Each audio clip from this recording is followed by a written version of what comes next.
नमस्कार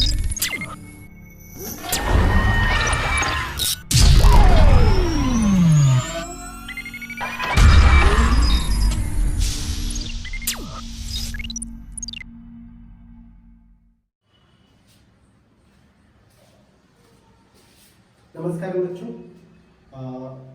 आज हम लोग किस टॉपिक पे बात करने वाले हैं तो मैं आपको समझा दूं कि हम लोग 12th का रे ऑप्टिक्स पढ़ रहे थे, है ना। तो रे ऑप्टिक्स में एक टॉपिक था प्रिज्म। तो प्रिज्म से संबंधित हम लोग क्या करने वाले हैं, क्वेश्चंस को पढ़ने वाले हैं।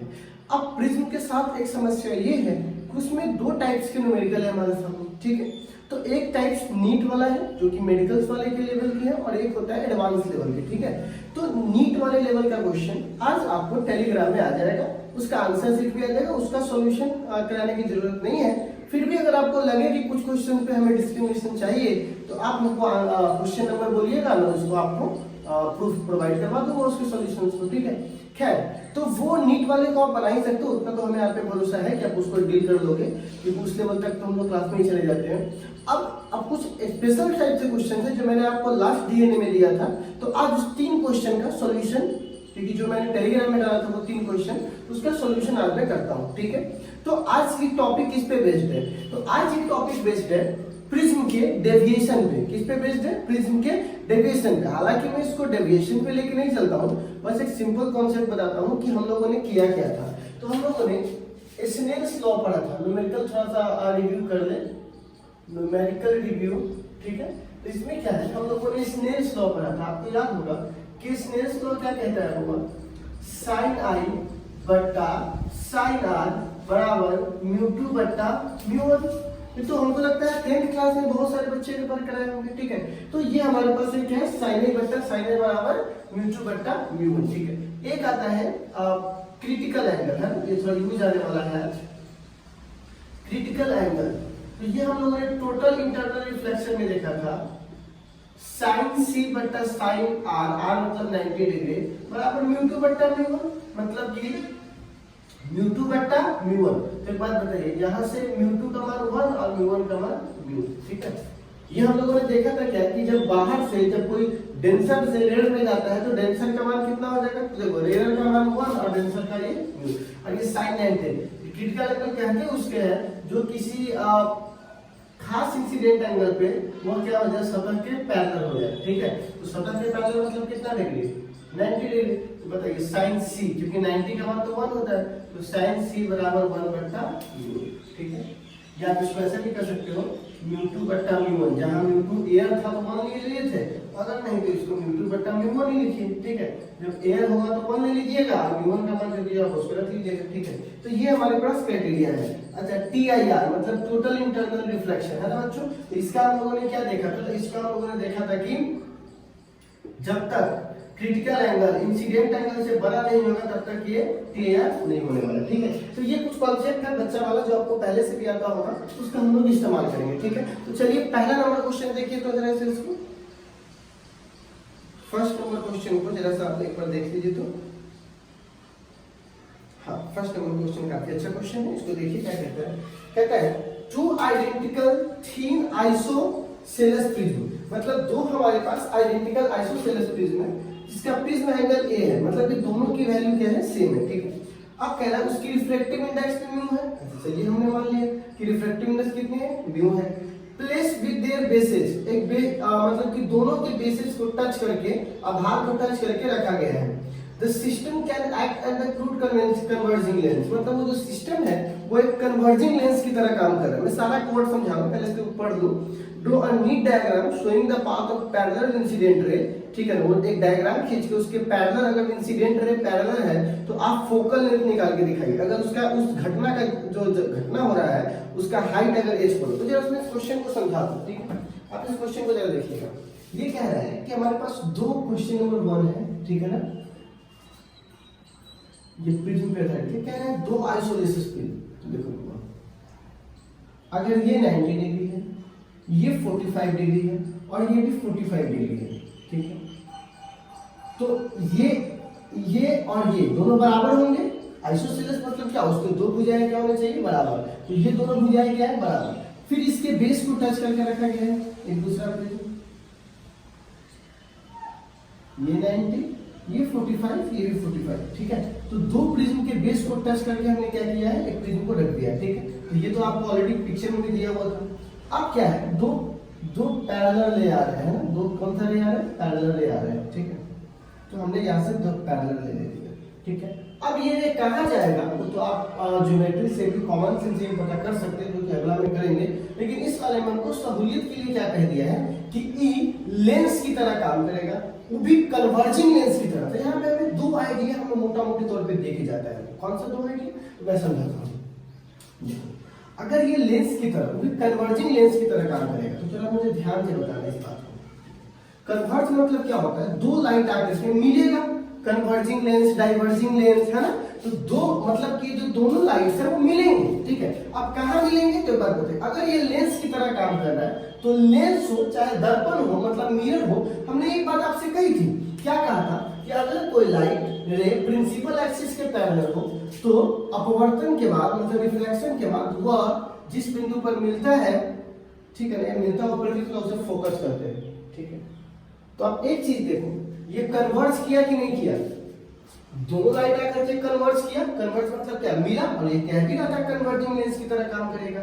और एक बात बताइए, अनंत कोई भी जो लाइट है वो प्रिंसिपल एक्सिस के अगर पैरेलल है और जिस पॉइंट पर जाके मिलती है उस पॉइंट को हम उसका फोकस करते हैं। तो इसको तो आप फोकस मान लीजिए, मतलब इस लेंस का ये फोकस है, या इस दोनों प्रिज्म का फोकस क्या है यहाँ पर। अगर ये दोनों प्रिज्म किसकी तरह काम कर रहा है, लेंस की तरह काम कर रहा है, ठीक है। और ये फोकल लेंथ है, ठीक है। और हमको इसी फोकल लेंथ की मान निकालनी है। अगर ये जो इंसिडेंट हो रहा है वो कितना हाइट पे हो रहा है, एच हाइट पे, कितना हाइट पे हो रहा है, एच हाइट पे, ठीक है। अब एक बात बताइए जरा ध्यान से, ठीक है। हाँ, अब एक बात बताना है कि ये जो लाइट था इसको जाना चाहिए था सीधा, पर ये गलती से चला गया। मतलब गलती से क्या, मतलब ये रिफ्रैक्शन के बाद चला गया ऐसे। तो मेन पथ और इस पथ के बीच में जो अग्निपथ है वो डेल्टा है, मतलब कि इसका जो डेविएशन है जो अपने पथ से मुड़ गया वो क्या है, डेल्टा है। अब डेविएशन क्या है और छोटी छोटी बातें तो हम आपको बता रहे हैं ऑलरेडी, लेकिन ये आपको पता होना चाहिए जो हम लोग लेक्चर में पढ़ रहे हैं, ठीक है। अब ये डेल्टा है, ठीक है, ये भी क्या है, डेल्टा है। क्योंकि ये डेल्टा है, सिंपल लाइन है, तो अगर आप ऐसे देखिए ना, ये डेल्टा है तो ये भी क्या होगा, डेल्टा, ठीक है। तो ये भी क्या हो जाएगा, डेल्टा, क्योंकि सिमिलर दो लाइन से एक ही लाइन पे मिल रहे, ये डेल्टा और ये भी क्या है, डेल्टा। अब हम लोग करने क्या वाले हैं, इस वाले में जब देखिएगा, ठीक है। नाउ फोर, ठीक है, थीन प्रिज्म। कौन से प्रिज्म के लिए हुआ, थीन प्रिज्म, क्योंकि हम जितना भी चीज निकाले सब थीन प्रिज्म के लिए निकाले हैं।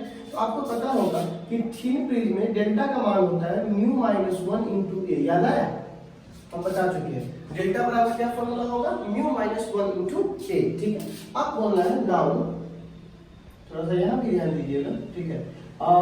अगर प्रिज्म छोटा हो, ठीक है ना, तो एंगल इज स्मॉल, तो एंगल भी क्या होता है बाबू, स्मॉल। आप डेल्टा को लिख सकते हैं क्या, टैन डेल्टा। कहिएगा सर आप ऐसा क्यों करना चाहते हैं, ठीक है ना।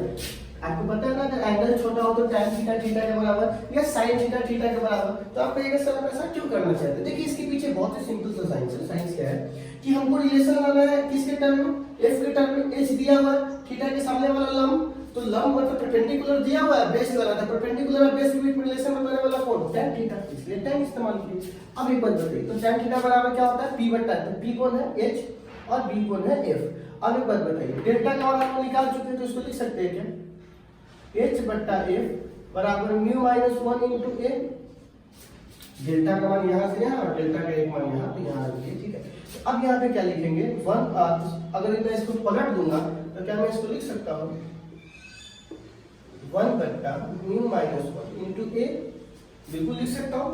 बताइए तो a बराबर क्या लिख सकता हूँ, h बट्टा म्यू माइनस 1 इंटू ए। ये हमारा क्या निकल गया, फोकस, ठीक है। इतना सिंपल तो था, ठीक है। मैंने क्या बताया, बहुत ही सिंपल सा ज्योमेट्री आपको समझा दिया कि क्या होने वाला है, कन्वर्जिंग बोला मतलब मिलेगा, ठीक, लेंस बोला मतलब आपको सोचना चाहिए था कि अगर कोई लेंस बोल रहा है तो पक्की बात है कि भाई साहब जो दो पैरेलल लाइन से लेंस हो या मिरर हो, जहां पे मिलेगा अपवर्तन के बाद या परावर्तन के बाद मिलता हुआ प्रतीत होगा, कुछ भी ऐसा होगा, तो वो कहां पे होगा, फोकस पे होगा। तो वो फोकल लेंथ निकालना था, ज्योमेट्री का इस्तेमाल करके हमने निकाल लिया, ठीक है। तो ये फर्स्ट नंबर सवाल था। आई होप आपको ये समझ में आया। तो हम सेकंड नंबर पे चलते हैं, सेम ज्योमेट्री है, सेम तरह के कॉन्सेप्ट का इस्तेमाल बात करेंगे, ठीक है ना। एक बार इसको नोट करना चाहे तो आप नोट करके वीडियो को इसको नोट कर सकते हैं, ठीक है। चलिए अब आते हैं सेकंड नंबर सवाल पे।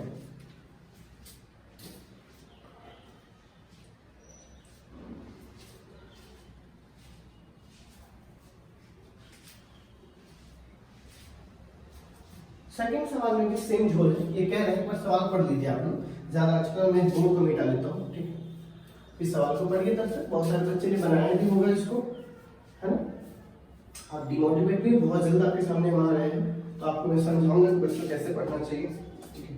खैर देखिए, N isosceles prism of angle, एक आइसोसेलेस प्रिज्म है, उसकी एंगल 120 है, ठीक है ना। तो हम क्वेश्चन नंबर सेकंड की बात कर रहे हैं। एक आइसोसेलेस प्रिज्म है जिसकी एंगल 120 है और उसकी रिफ्रैक्टिव इंडेक्स √2 है, ठीक है, बहुत अच्छी बात है।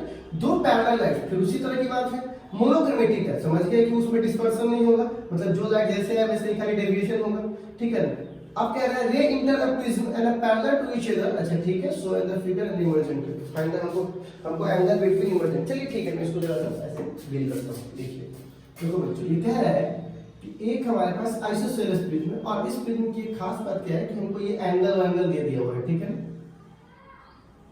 लीजिए, तो हम ये मान लेते हैं कि ये एंगल कितना डिग्री है, 120, मान क्या लेते दिया हुआ है, और ये एंगल कितना है, 30 डिग्री, ठीक है, और इसी को तो प्रिज्म एंगल कहते हैं, ठीक है। ये एंगल 30 डिग्री। अब ये कह रहा है कि दो धारा की पिक्चर भी दिया हुआ है, ठीक है, यहां से ऐसे आया, ठीक है। अब एक बात बताओ, ठीक है, अब देखिएगा, ये नॉर्मल होगा, क्योंकि अब यहां से कैसे जाएगा, सीधा था तो बिना विचलित हुए चला गया, याद है ना, प्लेन सतह से बिना सीधे नॉर्मल की तरह काम कर रहा है, और नॉर्मल लाइट रिफ्लेक्ट नहीं होता है, तो इस सतह के लिए तो नॉर्मल था, लेकिन जैसे ये सतह ये तो टेढ़ा हो गया, तो ये भी तो टेढ़ा होगा, तो कितना होगा, तो एक बात बताइए, ठीक है। इस एंगल को हम लोग आई बोलेंगे, क्योंकि इंसिडेंट एंगल है, इस सरफेस पे इंसिडेंट ही हुआ। अब ये 30 है तो ये 90, ये 30, ये 90, ये 60, तभी तो 180 होगा, 30, 90, 60, तो ये कितना होगा, 30।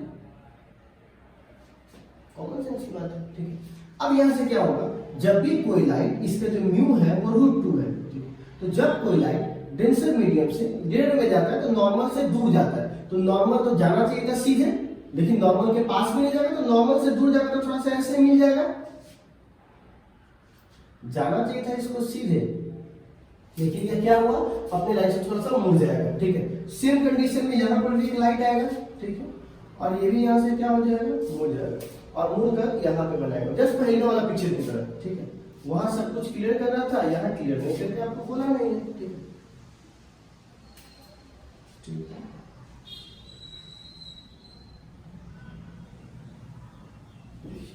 इतना सिंपल सा ज्योमेट्री है, अगर आप ज्योमेट्री नहीं बनाना चाहते तो ऑलरेडी वो दिया हुआ है, ठीक है। मैं क्या बोल रहा हूँ, दो लाइट्स आए, ठीक है, ये वाला सतह उसको डिस्टर्ब नहीं करेगा क्योंकि ये पैरेलल है, ठीक है, तो ये सीधा चला गया, ये परपेंडिकुलर लाइन है तो डिफ्लेक्ट नहीं होगा, ये खुद नॉर्मल की तरह आएगा, लेकिन ये तो टेढ़ा है तो नॉर्मल से दूर जाएगा, तो नॉर्मल से दूर जाके यहाँ मिल गया, ये भी लाइट सेम जाके यहाँ मिल गया।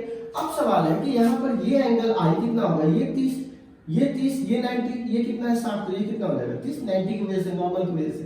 अब एक बात बताइए, ये कह रहा है कि इस एंगल को हम R1 मान लेते हैं, क्योंकि नॉर्मल से जो एंगल बनता है उसको बोलते हैं R, ठीक है।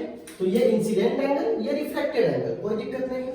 अब एक बात बताइए, जाना चाहिए था ऐसे पर चला गया ऐसे, तो डेविएशन कितना हुआ, डेल्टा, डेविएशन कितना हुआ, अपने पथ से कितना विचलित हो गया, डेल्टा। तो अगर ये डेल्टा है तो अभी बताया कि ये भी तो डेल्टा होगा ना, ठीक है, और ये डेल्टा, तो चूंकि एक पॉइंट पे मिल रहा है तो ये भी क्या हो जाएगा, डेल्टा, मतलब सेम जो ऊपर कैटेगरी वो सारा कैटेगरी नीचे होगा, ये डेल्टा। हमें क्वेश्चन में कह रहा है कि दोनों जो लाइट्स आके मिल रही है, ये दोनों लाइट्स कितना एंगल पे मिल रही है, मतलब आपको एक तरह से, ठीक है ना, फाइनल एंगल जो निकालना है वो 2 डेल्टा निकालना है। कितना निकालना है, क्योंकि देखो एक डेल्टा दोनों को जोड़ देंगे तो कितना होता है 2 डेल्टा, तो हमें 2 डेल्टा की वैल्यू हमें प्राप्त करनी है, ठीक है। बहुत ही सिंपली हम इसको प्राप्त कर सकते हैं, देखिए कैसे। तो यहां से फ्रॉम स्नेल्स लॉ, कौन से सरफेस के लिए, इस वाले सरफेस के लिए, फ्रॉम स्नेल्स लॉ अप्रोच क्या है, देखो आई हमको पता है, अगर r पता चल गया तो r में से i हटाएंगे तो हमको डेल्टा नहीं निकल जाएगा, और डेल्टा का 2 गुना कर देंगे ये निकल जाएगा, कितना सिंपल, तो ठीक है। नहीं समझा, देखो ये r है, ये आई है, तो पहले आर निकाल लेते हैं, आर में से आई हटा देंगे तो डेल्टा निकल जाएगा, डेल्टा को गुना कर देंगे, आंसर निकल गया। ठीक, देखो स्नेल्स लॉ में तो क्या लिखेंगे, साइन आई मतलब 30 डिग्री, या ऐसा अभी नॉर्मली लिखते हैं साइन आई बटा साइन आर बराबर म्यू टू बटा म्यू वन। अब साइन आई की वैल्यू कितनी है 30 डिग्री, साइन आर का मान वही तो निकालना है, म्यू टू तो जहां जा रहा है वो एयर है तो 1 है, और म्यू वन का मान √2 है। ठीक है, तो इसको पलट देंगे तो साइन आर बराबर कितना हो जाएगा, √2 गुने साइन 30 डिग्री, ये इधर, तो साइन आर बराबर √2 और साइन आर का मान तो कितना डिग्री 1/2 मान होता है, तो कट जाएगा, तो साइन आर बराबर 1/√2। ठीक है, तो आर बराबर हो जाएगा साइन इनवर्स 1/√2 और साइन 1/√2 मतलब कि 45 डिग्री। ठीक है, तो आर का मान कितना डिग्री है 45 डिग्री। अब एक बात बताइए, आर की वैल्यू 45 डिग्री है। ठीक है, तो अब यहां से कह सकते हो कि डेल्टा बराबर क्या होगा, डेल्टा बराबर होगा क्योंकि आर बड़ा है तो आर माइनस आर बड़ा है। ठीक है ना, इतना आर है और इतना आई है। ठीक है, तो ये डेल्टा कितना होगा आर माइनस आई, इसको आई बोलेंगे। ठीक है, इस कोण से। ठीक है, तो अब एक बात बताइए, आर की वैल्यू कितनी है बाबू 45 डिग्री और आई की वैल्यू कितनी है 30 डिग्री, तो बताइए डेल्टा की वैल्यू कितनी डिग्री हो जाएगी 15 डिग्री, लेकिन हमको दोनों के बीच का एंगल निकालना है। ठीक है, तो यहाँ पर क्या लिख देंगे 2 डेल्टा बराबर, तो 2 गुने 15 डिग्री मतलब बराबर कितना डिग्री आंसर होगा आपका 30 डिग्री। ठीक है, ये जस्ट पहले वाले सवाल में फोकस था। अब जिस भी बुक्स को उठाओगे अच्छे बुक्स को और जेईई मेंस वगैरह क्वेश्चन बैंक को, तो आपको ये देखने को मिल जाएगा। ठीक है, ये क्वेश्चन है जेईई मेंस वगैरह में, लेकिन क्या है कि मैं अब उस क्वेश्चन को लेकर के और बोल दूं कि जेईई मेंस और नीट का क्वेश्चन है चिल्ला के, नहीं, जेईई मेंस और नीट का क्वेश्चन प्रैक्टिस करवाने के लिए टीचर को जेईई मेंस और नीट का क्वेश्चन चिल्लाना नहीं पड़ता है, उसको कॉन्सेप्ट देना होता है। बच्चे जाकर उसको बनाते तो उसको लगता है हाँ ये कॉन्सेप्ट तो पढ़ा था, तो तब जाकर वो क्वेश्चन बैंक सॉल्व कर लेते हैं, सिंपल सा मेथड। अब क्वेश्चन बैंक हम पढ़ा देंगे तो तुम सॉल्व क्या करोगे, ठीक है ना, इसीलिए हम आपको ये बता रहे हैं और मैंने आपको क्वेश्चन दिया है ना फोटो खींच करके, अब देखिए मिलाइए आपको ये मिल जाएगा। ठीक है, तो हम किसी खास कॉन्सेप्ट में आपको बांधना नहीं चाहते, आप एक आजाद परिंदे हो, सोचिए एकदम जितना दूर तक आप सोच सकते हैं। ठीक है, चलिए अब आते हैं 3rd नंबर क्वेश्चन पे, देखिएगा 3rd नंबर क्वेश्चन। तो चलिए ठीक है, राइट एंगल प्रिज्म में तो इसमें कहने की जरूरत नहीं है, हालांकि पिक्चर भी बना हुआ है, लेकिन अगर नहीं भी बना होता तब भी हम तो पता कर ही लेते। हाँ चलो भाई ठीक है, राइट एंगल प्रिज्म है तो हम भी मान गए कि एक 90 डिग्री होगा, एक 45 डिग्री होगा। ठीक है, चलिए हम इस बात को मान गए, आपकी बात को हम एग्री करते हैं। ठीक है, अब बिल्कुल भी चिंता मत कीजिए, आगे बढ़िए। ठीक, हम तुम्हारे साथ हैं। चलिए अब यहाँ से क्या है नॉर्मल, क्योंकि इस सतह के लिए तो परपेंडिकुलर नहीं है, परपेंडिकुलर तो नॉर्मल बोलते हैं। अब यहाँ से क्या हुआ, एक लाइट आया। ठीक है, तो ये इंसिडेंट की तरह काम करेगा, मतलब आई की तरह। अब ये लाइट क्या है मुड़कर ऐसे चला गया। ठीक है, अब इसकी बात क्राइटेरिया बाद में, इसको हम लोग क्या बोलेंगे R1। ठीक है, अब आगे की बात मैं करता हूँ। ठीक है, अब कह रहा है कि जो भी है तो म्यू1 है वो बड़ा है म्यू से। ठीक है, हम समझ गए म्यू1 बड़ा है म्यू से। अब सिमेंटेड डायगोनल फेसेस पे असेंबली, हम सब कुछ बात समझ गए। पहला नंबर में कहता है, फर्स्ट नंबर में क्वेश्चन में कहता है calculate the angle of incident which ray strike the diagonal face at the critical angle। अच्छा, ये जो डायगोनल फेस है इस पे जो ये जो इंसिडेंट कर रहा है वो क्रिटिकल एंगल से कर रहा है। कौन सा एंगल से कर रहा है वो क्रिटिकल एंगल से। ये क्या कर रहा है डायगोनल पे इंटरफेस कर रहा है। तो पहले एक बात बताइए, फॉर क्रिटिकल एंगल जरा से याद देखिएगा,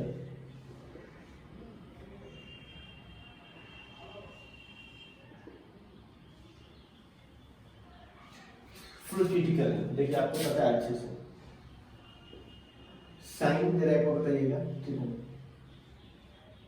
साइन साइन सी बट्टा क्रिटिकल के लिए अभी आपको यहाँ पे लिखवाया था, साइन सी बट्टा 90 बराबर म्यू2 बट्टा म्यू1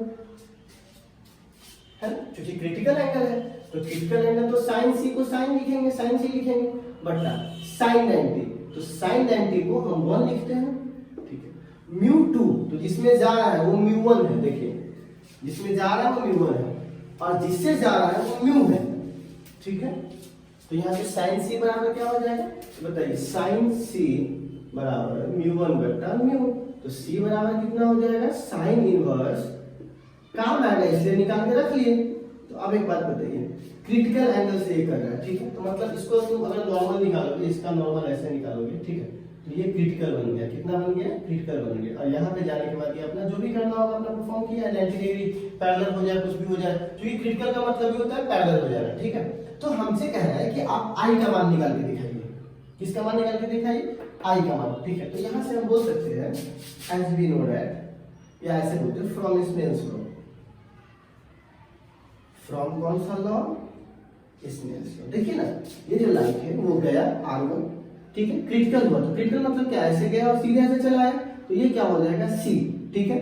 अब ये C है, ये R1 है, ठीक है ना बाबू। तो अब देखो इस दोनों एंगल के साथ एक समस्या है कि sin C बट्टा sin 1, क्योंकि 90 हुआ होगा रिफ्रैक्शन, रिफ्रैक्शन 90, sin C बट्टा 90, म्यू 2 बट्टा म्यू 1, तो हमने sin C का मान निकाल लिया। अब फ्रॉम स्नेल्स लॉ, ठीक है, तो क्या होगा, sin I बट्टा sin R1, ठीक है, म्यू 2 बट्टा म्यू 1। एक बात बताइए, sin I बट्टा sin R1, म्यू 2 की वैल्यू म्यू है और म्यू 1 की वैल्यू यहाँ पे 1 है, ठीक है ना, क्योंकि बाहर एयर भरा हुआ है, ठीक है। तो अब एक बात बताइए, तो यहाँ से क्या लिखेंगे, sin I बराबर म्यू इंटू sin R, ठीक है ना, sin I बराबर म्यू इंटू sin R1, या R बोलिए R1 बोलिए, एक ही बात है। तो एक बात बताइए, sin I बराबर R1 का मान चाहिए हमको, क्योंकि बिना आपको यहाँ से दिख रहा होगा ना, क्योंकि टाइम में लिखा हुआ, ठीक है। तो sin I बराबर म्यू इंटू sin R, ठीक है ना, R1। अब आपको R1 का मान चाहिए फ्रॉम प्रिज्म एंगल। आपको याद होगा मैंने जब प्रिज्म एंगल पढ़ाया था उसमें कहा था R1 plus R2 equal to A, याद है, ठीक है। R1 की वैल्यू R1 है और R2 की वैल्यू यहाँ पे C है और A की वैल्यू कितना डिग्री है, 45 डिग्री है। तो बताइए R1 बराबर क्या हो जाएगा, 45 डिग्री माइनस C, ठीक है। अब इस R1 की वैल्यू कहाँ रख दें, यहाँ पे रख दें, तो बोलेंगे नाउ sin I बराबर म्यू इंटू sin R1 की जगह 45 डिग्री माइनस C, ठीक।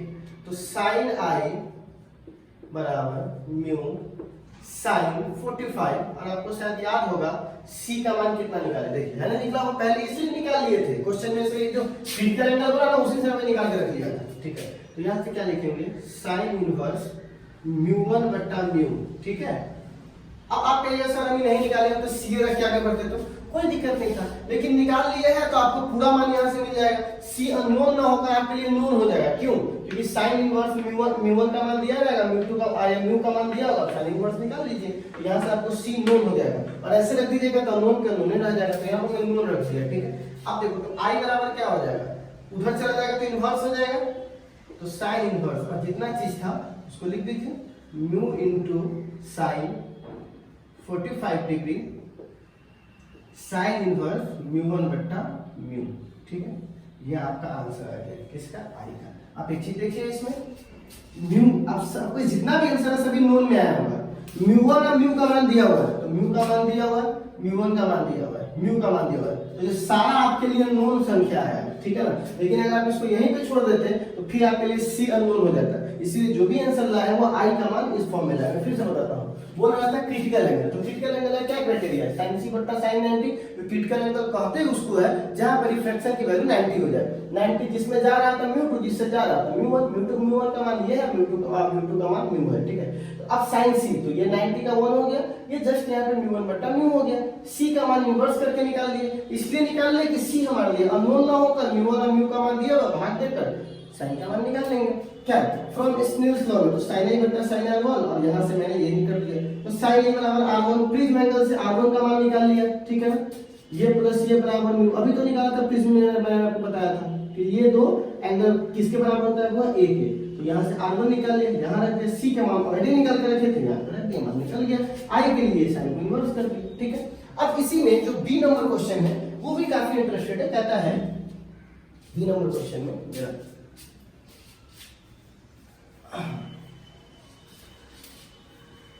अब बी नंबर क्वेश्चन में कहता है हुआ, जरा ध्यान से देखिएगा कि ये जो लाइट है वो अनडिफ्लेक्टेड है, मतलब वो सीधे चले जाता है, ठीक है। लाइट जो है वो डिफ्लेक्टेड नहीं है, बल्कि सीधे क्या होता है, अनडिफ्लेक्टेड, मतलब सीधे चला जाता है उसको, ठीक है ना। तो एक बात बताइए, सीधे चला जाएगा मतलब ये 90 डिग्री, बिल्कुल ये 90, ये 45, तो ये भी कितना होगा, तभी तो 180 होगा, क्योंकि अनडिफ्लेक्टेड है, सीधे चला गया। ये 45, ये नॉर्मल है मतलब 90 डिग्री, ये 45, तो ये भी कितना होगा 45। और आपसे कह रहा है आई का मान निकालिए। अब आपके लिए सेकंड वाला केस और आसान हो गया। फ्रॉम स्नेल्स लॉ से उन्होंने क्या बोला है कि अगर ये अनडिफ्लेक्टेड हो मतलब सीधे चला जाए, तो सीधे चला गया इसका क्या मतलब हुआ, ये 90, ये 45, ये 45, तो ये भी क्या होगा 45। तो एक बात बताइए, स्नेल्स लॉ से sin i बट्टा sin r, तो r मतलब कितना 45, μ2 बट्टा μ1, ठीक है। तो अब देखो बच्चों यहाँ पर बी वाले सवाल में इसी तीसरा नंबर का sin i, इसी का तो मान निकालना है, sin 45, तो 45 का मान आपको मैं बता दूं कितना होता है, कितना होता है 1/√2, ठीक है, बराबर। अब यहाँ पे μ2, तो μ2 का मान तो μ है, ठीक है ना, और μ का मान दिया हुआ है, और μ1 ये तो बाहर एयर है तो 1। तो एक बात बताइए, sin i बराबर 1/√2 और μ का मान दिया हुआ है, तो आप जरा से मैं देखूं μ का मान कितना दिया हुआ है क्वेश्चन में, ठीक है। तो μ का मान दिया हुआ है पूरा